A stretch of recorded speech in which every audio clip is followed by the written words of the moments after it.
I've been getting some Trump helpers coming to my page saying they haven't even said what the crime is yet. How can they be at deliberation or jury instructions or at close or whatever? And trying to use that as some sort of a gotcha to say the case should be dismissed or what have you. What the crime is the cover up. The crime is hiding the money.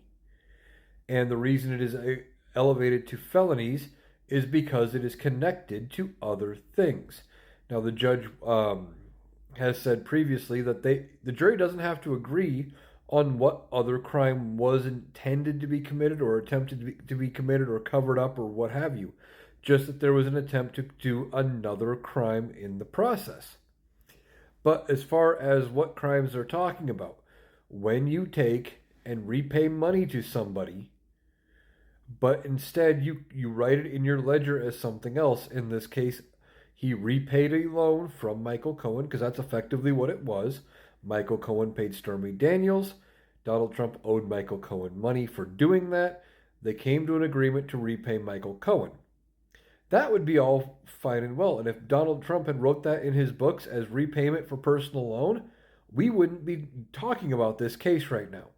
But Donald Trump wrote it down as legal fees or legal expenses, and therein lies a problem. Now, you could say he's trying to get around campaign finance law. Was he trying to evade taxes because he could have written off the legal fees on his taxes where he can't write off a personal loan? There's all kinds of reasons as to why he would fudge the books. But that's the whole point, is he fudged his books by calling it something that it wasn't.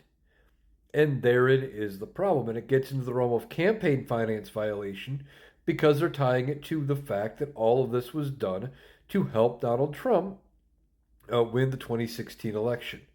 So there is the crime. I know a lot of the Trump humpers and the MAGA supporters aren't going to understand this. They're not going to probably listen to this all the way through, and they're still going to say, where is the crime? But that's the way the crime sits. That's the case that the prosecution has put out there, and it is now in the hands of the jury.